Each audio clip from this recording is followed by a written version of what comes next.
I need to tell you what really happened 20 years ago. What's happening again now.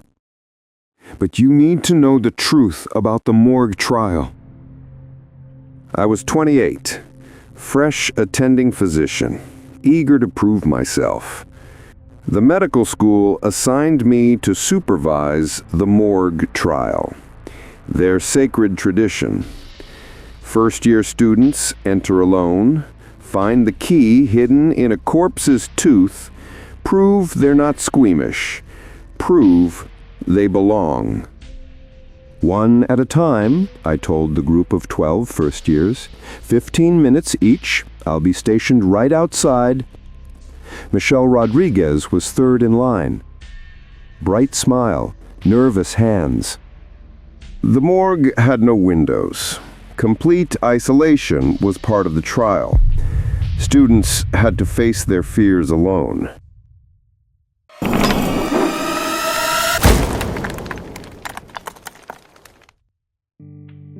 I stood in the corridor, checking my watch, listening for any sounds of distress.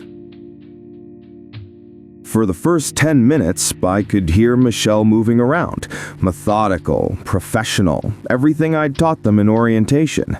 Then the sounds stopped. Complete silence. 15 minutes passed, then 20. I knocked on the door. Michelle? Time's up. No response. I tried the handle. Locked from the inside? Which was impossible. There was no internal lock. When I finally got maintenance to break it open, Michelle was gone. But she hadn't found the key. But lying on table 12 was a young woman who hadn't been there before. Physical features like Michelle's.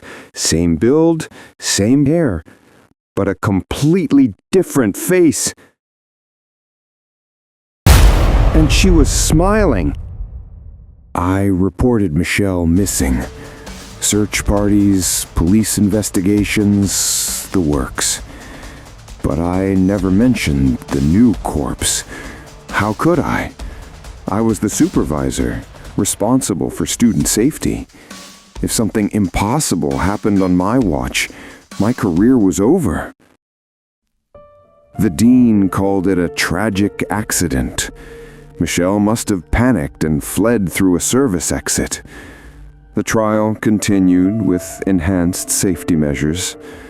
I stayed as supervisor. They needed someone experienced. Over the next 20 years, I supervised hundreds of morgue trials.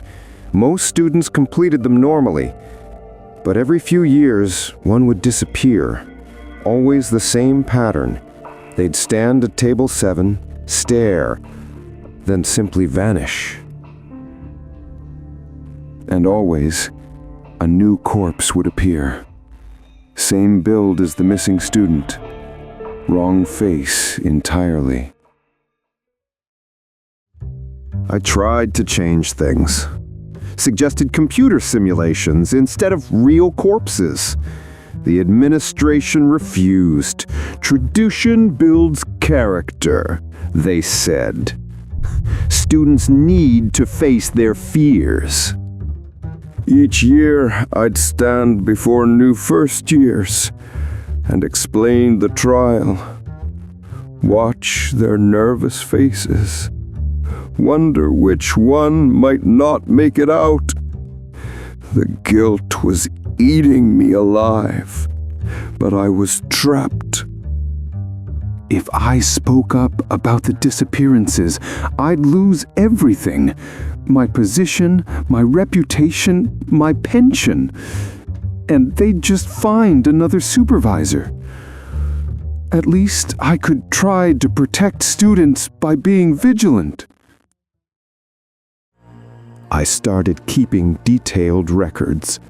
Every missing student, every new corpse, searching for patterns, trying to understand what was happening in that room. This year's first years included my daughter, Sarah. 22 years old, brilliant, determined to follow in my footsteps. I tried to convince her to transfer schools, but she insisted on staying. I couldn't let her enter that morgue, but as supervisor, I had no choice. If I showed favoritism, it would raise questions, and Sarah would never forgive me for treating her differently. When Sarah's turn came, she squeezed my hand. See you in 15 minutes, Dad. I watched her walk through that door, knowing I might never see my real daughter again. I stood in that corridor, helpless. Just like with Michelle, just like with all the others. I could hear Sarah moving around inside for the first few minutes, then nothing. When 15 minutes passed and she didn't emerge, my heart stopped. I pounded on the door. Sarah! Sarah, are you okay? The door opened easily. Sarah walked out, smiling. Found it, Dad. Holding up a small key. But something was wrong. She was too calm, too perfect. At home, Sarah seemed perfect. Too perfect. She answered every question correctly, remembered every family story, acted exactly like my daughter should. But she never mentioned what happened at table 7. I checked the morgue records. The key had been hidden in table 4, not 7. Sarah had found the right key, but she'd spent most of her time at the wrong table, the table where Michelle had vanished.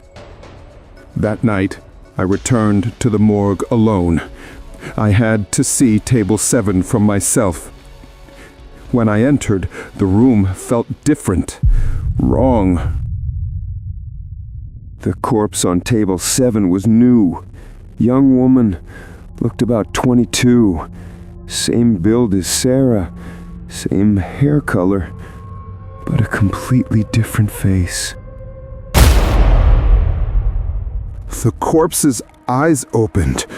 It sat up slowly, unnaturally. Hello, Daddy. Sarah? Sarah, Michelle, Emily, David, all the bright young minds you've sent me over the years. Did you really think the disappearances were random? I choose carefully, Albert. The brightest, the most promising, the ones who trust their supervisors completely. You've been using me all these years. You've been using yourself every time you sent a student in here knowing what might happen. Every time you stayed quiet to protect your career, you fed me more than any supervisor before you. The thing was right. I'd been complicit for 30 years, sending students to their doom while telling myself I was protecting them by being present. Don't look so guilty, Daddy. You can still serve me. Keep sending students. Keep the tradition alive. I'll be the perfect daughter. Grateful, loving, successful. And I made my choice. I triggered the morgue's emergency lockdown. Steel barrier slammed down, sealing us in. Then I activated the crematorium system.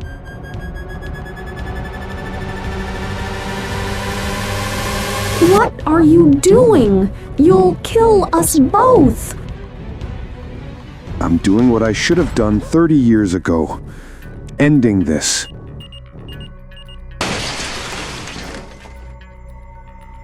The flames consumed everything. The corpses, the entity, and me. But as I burned, I heard something beautiful. Thank you, Albert. We're free now. We're finally free. The medical school called it a tragic system malfunction. Dr. Albert Martinez, beloved supervisor, died trying to save a student who'd been overcome by toxic fumes. They discontinued the morgue trial after the accident. No more real corpses. No more missing students. No more supervisors sending children to their deaths. The morgue is empty now, but evil like this, it never truly dies. It just waits, finds new ways, new places.